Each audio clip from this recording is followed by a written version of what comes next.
Ce n'est pas possible, ni même sain, de maintenir sur le long terme un régime, un plan alimentaire ou une alimentation parfaitement saine, dépourvue de tout aliment qui ne contribuerait pas, d'une manière ou d'une autre, à notre santé ou à nos objectifs. Vouloir dire adieu à tous les aliments, à toutes les recettes qui nous procurent du plaisir, mais qui ne nous apportent que peu, voire aucun des nutriments qui favorisent notre santé ou nos objectifs physiques, c'est illusoire et c'est même contre-productif. Alors certes, tout le monde ou presque est capable de se tenir à un régime strict, à des règles et à des principes figés, sans compromis, durant une période limitée, le temps d'un régime ou d'une perte de poids. Mais le problème, c'est pas tant le régime lui-même, mais plutôt l'après. Vous avez sûrement déjà entendu dire que les régimes, quels qu'ils soient, ne fonctionnent pas. En réalité, tout le monde ou presque arrive à perdre du poids ou à atteindre ses objectifs physiques avec un régime. Quand on dit que les régimes ne fonctionnent pas, c'est pas parce qu'on ne constate pas de changement, mais plutôt parce que les changements obtenus ne sont pas conservés dans le temps. La grande majorité des gens regagnent le poids qu'ils ont perdu ou ne maintiennent pas le physique qu'ils se sont donné tant de mal à bâtir parce qu'ils modifient leur alimentation le temps d'un régime, mais reprennent tout ou partie de leurs anciennes habitudes alimentaires dès le régime terminé. Et toutes les études le montrent. Les régimes restrictifs, les interventions alimentaires abruptes, les règles trop précises et trop rigides qui ne laissent aucune place aux écarts ou à la flexibilité peuvent certes marcher le temps d'un régime, mais quand il s'agit de maintenir le physique obtenu sur le long terme, tout finit par s'effondrer à un moment ou à un autre. C'est comme un coureur qui peut fournir un effort maximal sur 100 mètres, mais qui ne pourra pas tenir la même cadence s'il veut espérer terminer un marathon. Parce que les restrictions engendrent de la frustration, que les règles trop précises et rigides donnent lieu à une obsession alimentaire et à un contrôle souvent exagéré, que les modifications alimentaires trop radicales ne s'intègrent pas bien dans notre mode de vie et ne tiennent pas compte de nos préférences, elles ne peuvent pas durer. Une fois le régime terminé, on reprend nos anciennes habitudes alimentaires, on recommence à se faire plaisir et surtout, on cherche à se débarrasser de la frustration et du stress accumulé le temps du régime. Et on finit à nouveau par manger trop et moins bien, on perd tout contrôle et on finit par regagner du poids. Et une perte de poids est un échec si elle n'est pas maintenue à long terme. Une recomposition corporelle est un échec si elle se décompose à nouveau après quelques mois. Alors la clé, c'est de ne plus penser régime, mais mode de vie.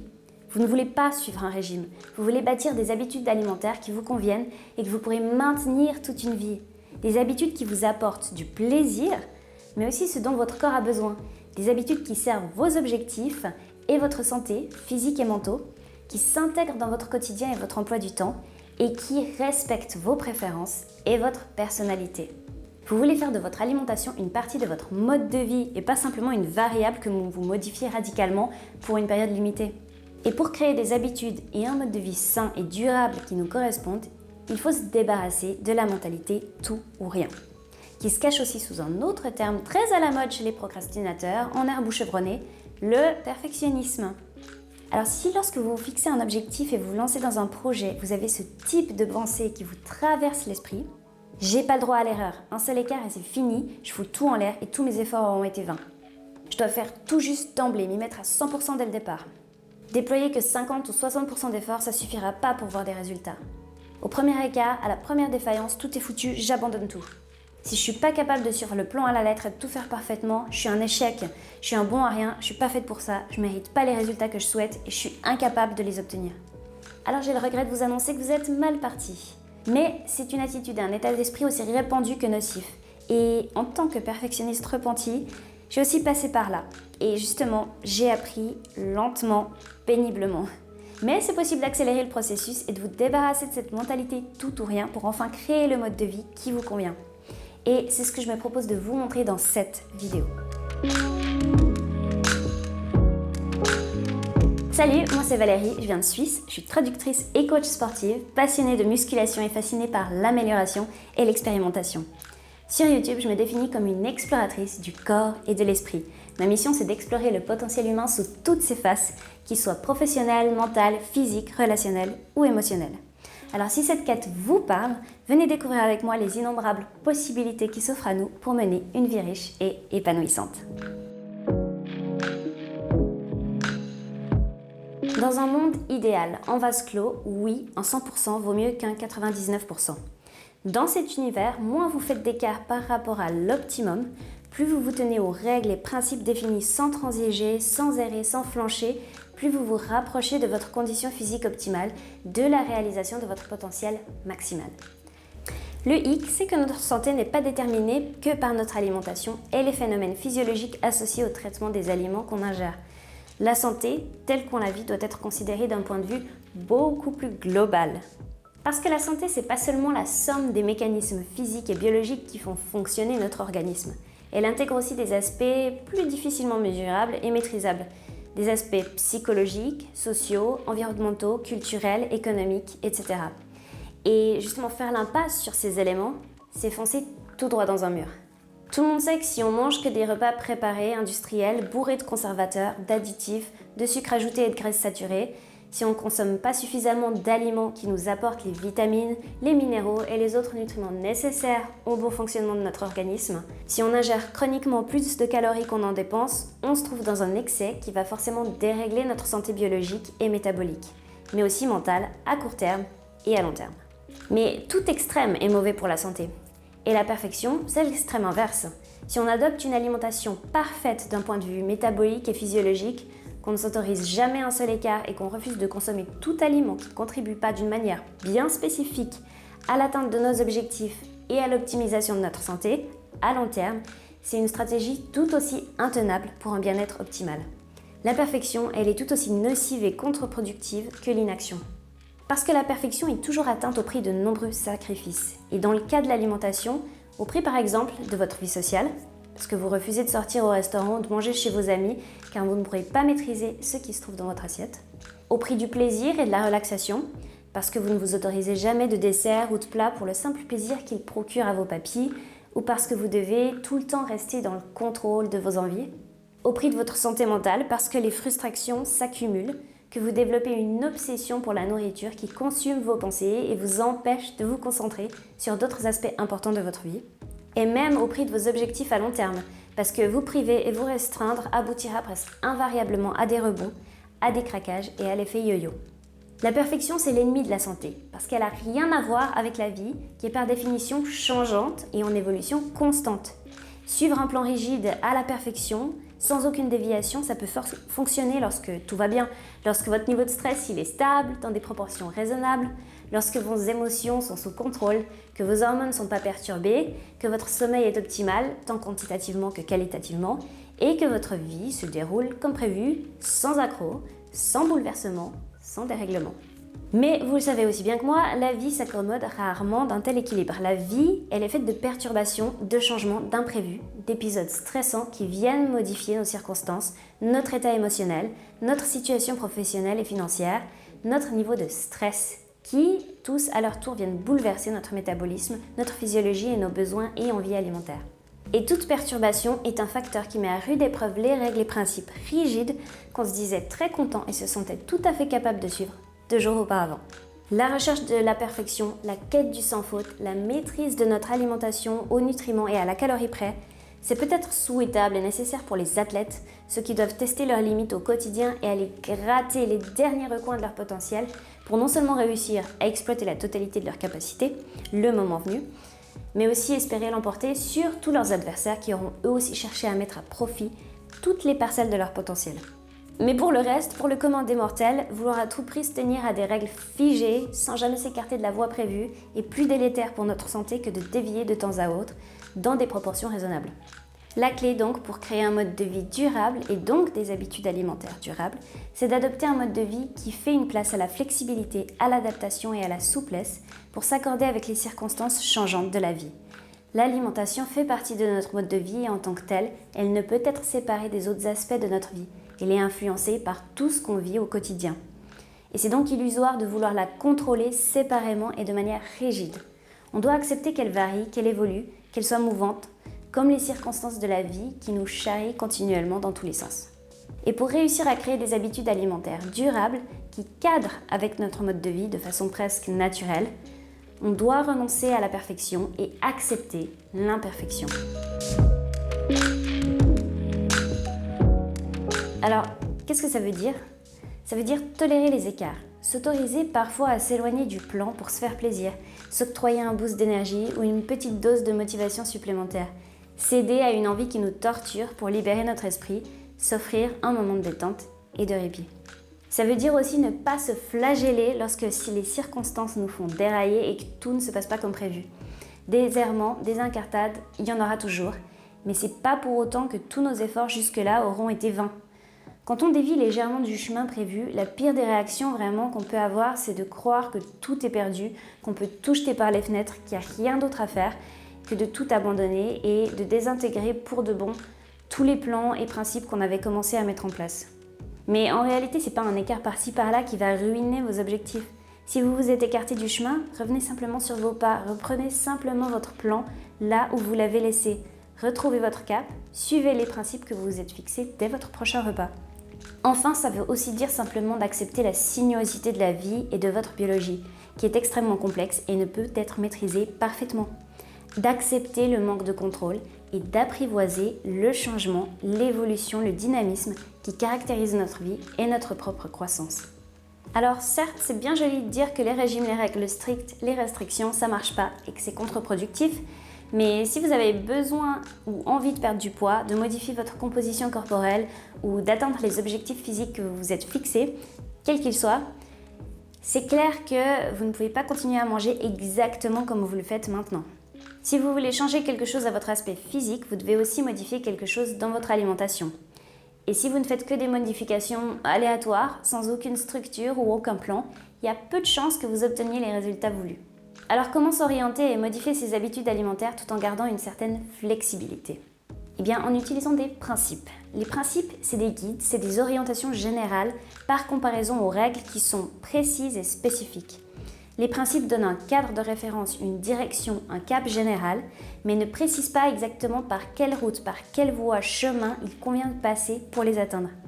Certaines voies sont plus sinueuses et plus longues, mais elles offrent aussi une aventure plus riche, des vues plus panoramiques, un cadre plus intéressant. D'autres routes sont toutes droites, rapides, bien goudronnées, mais aussi beaucoup plus ennuyantes et elles n'offrent que peu d'émerveillement. Alors, c'est vraiment à chacun de nous de décider quelle voie on souhaite emprunter pour une direction donnée, en fonction des circonstances et de nos préférences. Les principes, donc, laissent de la place à l'adaptation et à la flexibilité. Alors, le premier principe essentiel, c'est celui de l'imperfection raisonnable et optimale. Raisonnable pour une façon de s'alimenter qui soit durable, qui soit tenable sur le long terme, spécifiquement pour soi. Et optimale pour une alimentation qui favorise au mieux notre santé et l'atteinte de nos objectifs. L'idéal dans ce cas, pour que ce soit plus concret et applicable, c'est de préciser ce principe à l'aide de pourcentages. Et pour vous donner un repère, dans de nombreux cas, l'imperfection raisonnable et optimale se situe probablement entre 10 et 20%. Ça signifie qu'on peut se permettre des écarts, des errements, des faux pas entre 10 et 20% du temps et tout de même atteindre d'excellents résultats pour la plupart des objectifs physiques qu'on se fixe et favoriser notre santé. Et c'est aussi un ratio qui reste probablement tolérable à long terme. Autrement dit, ça signifie aussi qu'il faut faire des choix qui profitent à notre santé et à nos objectifs entre 80 et 90% du temps. En règle générale, je préfère parler de ce ratio-là, c'est-à-dire en termes de respect du plan, plutôt que du ratio d'imperfection. Donc c'est celui-ci que je vais utiliser dans le reste de la vidéo. Alors certes, ça reste des chiffres précis qui s'apparentent à des règles et à des restrictions. Mais justement, il ne faut pas prendre ça comme une règle d'or. C'est plutôt une orientation. Les chiffres, ils sont juste là pour vous aider à comprendre ce que ça veut dire que l'imperfection raisonnable. Parce que si je vous dis simplement qu'il faut tolérer les écarts, vous allez me dire oui, d'accord, mais dans quelle mesure ? C'est quoi l'imperfection raisonnable ? Est-ce que je peux faire 10 écarts par jour ou une seule fois par semaine ? Et c'est pas très utile. Mais il y a toujours une grande marge de manœuvre dans l'établissement de ce ratio en fonction de vos circonstances et dans la façon dont vous allez concrétiser ce ratio en pratique.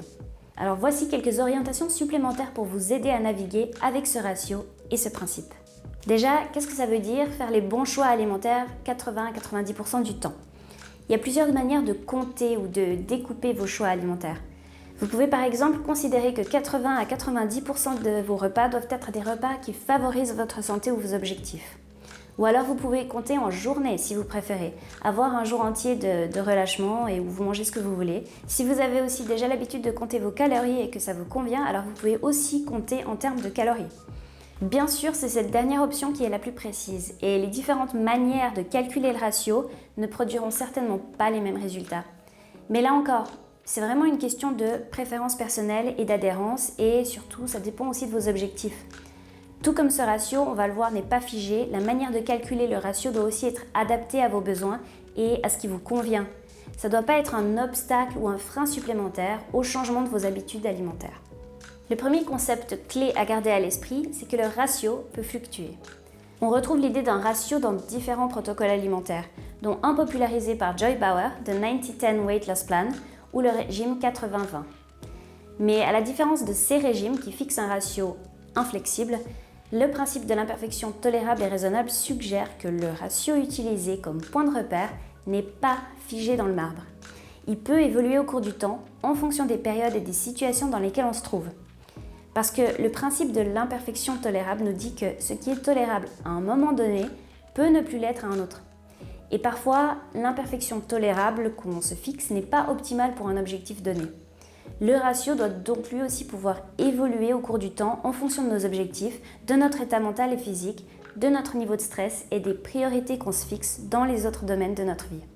Par exemple, si vous souhaitez faire une mini-sèche rapide avant l'été, peut-être que pendant quelques temps, vous allez devoir vous trouver plus proche des 90%, c'est-à-dire respecter votre plan 90% du temps, alors que si vous êtes en prise de masse ou si vous êtes dans une période particulièrement stressante, éreintante, et que vous avez beaucoup de travail ou des problèmes dans vos relations, vous aurez peut-être besoin de relâcher un peu plus la pression pour vous sentir à l'aise et de ne suivre votre plan que 70 à 80% du temps. En gros, il vous faut évaluer pour chaque période quel serait le ratio tolérable optimal. Lorsque les circonstances réduisent votre tolérance, il vaut mieux baisser votre seuil préventivement, mettons à 70%, plutôt que de tenter de vous tenir à un ratio trop élevé qui risque de vous imposer un stress supplémentaire qui vous fera perdre totalement le contrôle et vous mènera contre votre gré à un relâchement total bien inférieur aux 70% que vous auriez peut-être pu maintenir. De même, si vous avez des objectifs sportifs et physiques exigeants qui requièrent une alimentation bien spécifique, peut-être qu'il vaut la peine pour une certaine période, si vous êtes dans les bonnes dispositions mentales et physiques, de rigidifier votre plan et d'augmenter le ratio pour exploiter au maximum vos ressources et votre potentiel. Comme je l'ai dit avant, les sportifs d'élite, les athlètes peuvent bénéficier d'un ratio strict qui se rapproche du 100%, mais il faut bien garder à l'esprit que c'est jamais tenable à long terme pour une santé optimale. C'est une approche possible pour une courte période et pour préparer une compétition ou une performance bien précise, mais elle doit rester ce qu'elle est, une phase de préparation limitée pour un objectif spécifique. Le deuxième concept à garder en tête, c'est qu'il faut augmenter le ratio progressivement. Beaucoup trop souvent, lorsqu'on veut changer nos habitudes et notamment modifier notre alimentation, on choisit un nouveau régime, souvent le dernier à la mode, qui n'a pas grand-chose à voir avec notre alimentation habituelle, et on entreprend de l'adopter d'un seul coup, de modifier toutes nos habitudes du jour au lendemain, en se disant que si on ne fait pas un changement radical d'un seul coup, alors ça sert à rien. Mais bouleverser totalement son alimentation, tout modifier et tout réorganiser d'un seul coup pour suivre ce qu'on imagine être le plan alimentaire idéal, c'est un changement beaucoup trop brutal et irréaliste. Les changements extrêmes et brutaux sont non seulement difficilement tenables sur le plan alimentaire, parce qu'ils bousculent trop d'habitudes bien enracinées d'un coup et requièrent donc beaucoup de contrôle, beaucoup de motivation et beaucoup de volonté, ce à quoi on ne peut pas se fier sur le long terme, mais aussi parce qu'ils exigent qu'on mette en place une toute nouvelle organisation logistique. La liste de courses doit être totalement remaniée, de nouvelles recettes de cuisine doivent être découvertes, testées, apprises, et il faut établir de nouveaux protocoles pour préparer ses repas à l'avance et savoir dans quelle quantité, manger quel type d'aliments, etc. Et tout ça, ça requiert beaucoup de temps et d'énergie. Bref, c'est une mauvaise idée. C'est beaucoup plus productif et plus raisonnable, on en revient au principe de l'imperfection raisonnable, de ne modifier qu'un ou deux aspects de votre alimentation à la fois. Si vos habitudes alimentaires sont vraiment très mauvaises, vous pouvez par exemple simplement commencer par supprimer, voire seulement réduire votre consommation de boissons sucrées et peut-être ajouter 2 portions de légumes par jour à vos repas. Vous vous concentrez sur ce changement pendant 2 semaines, peut-être 1 mois, et une fois que vous vous sentez à l'aise avec ces nouvelles habitudes et qu'elles ne vous demandent plus trop d'efforts, vous pouvez ajouter 1 ou 2 nouveaux principes, 1 ou 2 nouvelles habitudes favorables à votre santé et à vos objectifs. Et c'est comme ça que vous pourrez garantir que les changements que vous opérez seront bien ancrés et qui tiendront en fait sur la durée. Si on reprend l'idée d'un ratio, ça veut aussi dire que peut-être si vous partez de très bas, il ne faut pas viser tout de suite un 80-90%. Peut-être qu'au départ, ce qui sera tolérable et optimal dans votre cas, ce sera de faire des choix alimentaires favorables à votre santé et à vos objectifs seulement 50% du temps. Ça peut paraître peu, mais si vous étiez avant à 20 ou 30%, passer à 50%, c'est déjà un énorme progrès. Toute amélioration, même faible, même si elle n'aboutit pas à des résultats visibles tout de suite, aura des conséquences positives au moins sur votre santé. Alors n'essayez pas de suivre un plan parfait dès le départ et avancez juste étape par étape pour vous assurer d'ancrer les changements que vous souhaitez apporter à votre alimentation et de créer des habitudes durables. Troisième concept, respectez votre personnalité et vos autres priorités. Il y a quelques temps, Joe Rogan a abordé sur son podcast le sujet de la discipline alimentaire et des régimes avec un de ses invités, l'humoriste américain Todd Glass. Et au cours de l'entretien, Todd explique à Joe Rogan que pour lui, c'est insupportable de devoir suivre un régime et qu'il est incapable de se plier à une discipline alimentaire. Et Joe Rogan lui répond, et là c'est assez surprenant connaissant le mépris que témoigne en général Joe Rogan envers les personnes qui font preuve d'un manque de discipline, que ça lui semble cohérent avec la personnalité et l'activité professionnelle de l'humoriste. Il lui dit en gros que ce qui fait son succès, c'est justement son impulsivité, sa spontanéité, son génie naturel libéré des règles et de la discipline. En fait, dans le cas de cet humoriste, une discipline telle que celle requise par un régime normé, strict, briderait sa créativité, qui l'empêcherait de réaliser son potentiel, notamment en tant qu'humoriste. Alors, ça ressemble quand même à une sorte de fausse excuse, parce que si vraiment il avait besoin pour sa santé d'opérer des changements alimentaires, je suis convaincue qu'il serait capable de le faire sans que ça n'ait un effet vraiment négatif important sur sa créativité. Mais il y a certainement un fond de vérité là-dedans. Il y a bien quelque chose à retenir de cette interview, et c'est justement qu'on a tous une tolérance différente à la discipline. Ça signifie que le même ratio n'est pas tolérable par tout le monde sur le long terme. Et de trop nombreuses règles ou une discipline trop stricte peuvent avoir une influence négative sur d'autres aspects de notre vie. Et le degré de rigidité qu'on est capable de tolérer ou qui nous convient dépend justement de nos priorités et de notre personnalité. Et il faut prendre en compte ces facteurs lorsqu'on décide de changer nos habitudes alimentaires. Certaines personnes pourront se rapprocher du 100% et maintenir un haut niveau d'adhérence à très long terme et se sentir à l'aise avec cette rigidité, alors que d'autres ne se sentiront bien que si elles ne se tiennent à leur plan que dans 60 à 70% des cas. Et est-ce que c'est un problème ? Tant que vous êtes en bonne santé et que votre alimentation ne vous empêche pas d'atteindre les objectifs que vous vous fixez, bien sûr que non. De même, en fonction de vos objectifs, le niveau de rigueur que vous devez atteindre peut varier. Et c'est clair que si vous êtes un athlète et que vous voulez performer au plus haut niveau, vous devrez viser le 100%, ou presque. Si vous êtes un sportif passionné avec des objectifs personnels de performance ou d'apparence physique, vous devriez plutôt viser la fourchette haute, 80 à 90%. Et si vous avez des problèmes de santé, comme des troubles métaboliques du type obésité, diabète, alors là aussi peut-être qu'il faudra viser une approche relativement rigide, au moins au début. Mais si votre objectif est seulement un objectif de prévention et de bien-être, alors peut-être qu'un 70%, voire un 60% suffit. Et peut-être que votre alimentation, elle est déjà en réalité adaptée à vos besoins et qu'elle ne mérite même pas que vous nous demandiez à quel ratio vous vous situez et si vous devez y apporter un quelconque changement. Quatrième concept, c'est de favoriser la régularité de l'imperfection. Alors si l'imperfection est de mise, il vaut quand même mieux conserver une régularité dans l'imperfection, justement pour éviter les rebonds, les craquages et l'effet yo-yo. C'est-à-dire que par exemple, si vous décidez que le ratio de 80 à 90% est adéquat pour vous, on peut se demander sur quelle échelle de temps on va évaluer ce ratio. Et en règle générale, il vaut mieux le concrétiser sur une échelle de temps la plus courte possible, par exemple une semaine, voire même une journée, plutôt que sur un mois ou une année. Imaginons qu'on décide de répartir un ratio de 80% sur une année, ça veut dire que la période d'imperfection de 20% correspond à près de 2 mois et demi. À l'extrême, vous pourriez donc décider de maintenir une alimentation hyper stricte toute l'année et de relâcher tout, de ne manger que des repas industriels remplis de graisses saturées et de sucre ajouté pendant plus de 2 mois. Et oui, vous respectez le ratio, mais déjà la probabilité que vous arriviez à tenir sans aucun écart en suivant une alimentation parfaite pendant les 9 à 10 autres mois de l'année, elle est super faible. Elle va presque assurément vous conduire à des craquages, ce qui va bousculer le ratio. Deuxièmement, je crois que ça semble assez évident que 2 mois et demi d'une alimentation déplorable auront des effets négatifs importants sur votre santé, votre composition corporelle, au moins à court terme, voire à long terme. Une bonne partie de votre comportement alimentaire le reste de l'année ne servira qu'à compenser ces effets, du temps gaspillé que vous ne pourrez pas mettre à profit pour faire des progrès. Sans compter les effets sur votre mental de 2 mois et demi d'une alimentation désastreuse. Dans tous les cas, les périodes extrêmes ne sont jamais optimales pour la santé mentale. Alors oui, je sais, c'est un extrême et je crois pas que quiconque ait vraiment l'intention ou l'envie de faire ça.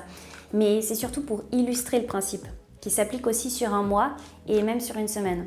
En gros, mieux vaut faire de petits écarts chaque jour et avoir une alimentation la plus régulière et cohérente possible, plutôt que d'accumuler le quota d'écart sur une journée, voire plusieurs jours d'affilée. Mieux vaut manger un dessert par jour que d'en manger 10 les dimanches. Mieux vaut manger une raclette chaque jeudi soir plutôt que se nourrir durant 4 jours exclusivement de pizza, de chips et de gâteaux. Il y a une étude qui a montré que les participants qui gardaient des habitudes alimentaires régulières ou similaires tout au long de la semaine avaient plus de chances, 1,5 fois plus de chances, de maintenir leur perte de poids sur 2 ans que ceux qui respectaient une alimentation plus stricte durant la semaine et se permettaient plus d'écart le week-end. Mais là encore, c'est un principe vers lequel tendre, mais qui ne doit pas non plus être une règle stricte. Personnellement, pour l'instant, j'ai tendance à adopter une alimentation plutôt stricte et policée durant la semaine et à relâcher le week-end, en m'accordant au moins une journée entière durant laquelle je mange vraiment ce dont j'ai envie. Et ça fait souvent un très gros contraste avec l'alimentation que j'adopte le reste de la semaine. Donc on ne peut pas vraiment parler d'une imperfection régulière dans ce cas. Mais c'est pas grave et ça fait justement partie du jeu. Je ne suis pas tous les principes à la perfection, mais ça marche plutôt bien pour moi. Je me sens bien avec cette façon de faire, en tout cas pour l'instant, et ça n'a pas l'air de compromettre mes objectifs. Et dans cette période où j'ai pas mal de pain sur la planche, c'est pour moi plus facile de continuer sur cette voie avec cette habitude-là, plutôt que d'encore dépenser de l'énergie à essayer d'affiner mes habitudes en étalant mes écarts sur la semaine, plutôt qu'en les accumulant sur 1 ou 2 jours. Donc encore une fois, il s'agit de trouver ce qui s'accorde le mieux avec votre personnalité, avec votre emploi du temps, avec vos objectifs et avec vos circonstances et qui vous permet de tenir sur la durée. Ce qui compte au final, c'est toujours l'imperfection tolérable et optimale à un moment donné, dans une situation donnée. L'idée, c'est simplement d'accepter que la perfection, déjà, ça n'existe pas et qu'il y a une marge de manœuvre, même quand vous vous fixez un plan ou des règles à suivre. La santé, c'est pas éliminer totalement des aliments qui ne font que vous procurer du plaisir. La santé, ça passe aussi par un esprit sain. Ne pas être obsédé par la nourriture, ne pas penser à votre régime et à votre santé en continu et vouloir contrôler chaque aliment qui pénètre votre organisme, ne plus vous permettre aucune spontanéité. La santé, ça passe aussi par la capacité à se faire plaisir sans culpabiliser, à s'octroyer des moments de répit et à gérer les efforts et le contrôle sur le long terme. Et peut-être que vous l'avez déjà remarqué, mais ce qui est encore plus intéressant avec ce principe de l'imperfection tolérable et optimale, et avec l'idée de se donner un ratio, c'est qu'il est général et qu'on peut donc l'appliquer à de nombreux autres domaines de notre vie. C'est un principe global qui peut nous guider lorsqu'on se fixe toutes sortes d'autres objectifs. Parce que le perfectionnisme est presque toujours un frein lorsqu'on cherche à se lancer dans un projet, qu'on veut créer ou modifier nos habitudes, qu'elles soient liées à l'alimentation ou non, ou qu'on se donne un plan à suivre pour réaliser nos objectifs. Par exemple, on peut utiliser exactement le même principe pour commencer une activité physique, pour créer un blog ou pour lancer une entreprise. C'est là la puissance de ce principe, c'est qu'il peut être transposé dans de nombreuses situations. Alors n'oubliez pas, la perfection, c'est l'ennemi. Optez plutôt pour l'idée de progression.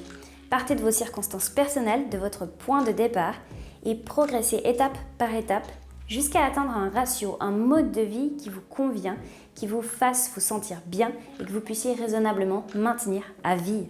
Alors vous le savez peut-être, déclarer ses intentions et établir un plan de mise en œuvre est la première étape à tout changement.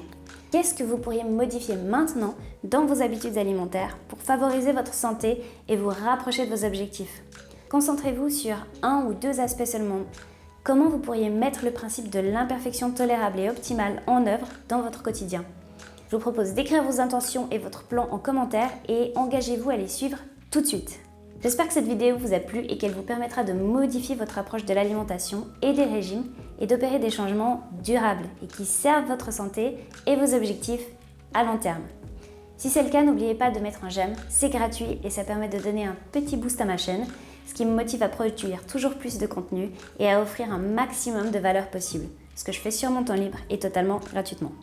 Et si vous pensez que d'autres personnes ont besoin d'entendre ce message, partagez cette vidéo sur vos réseaux pour qu'on soit toujours plus à découvrir notre potentiel et à l'exploiter pour s'aider les uns les autres.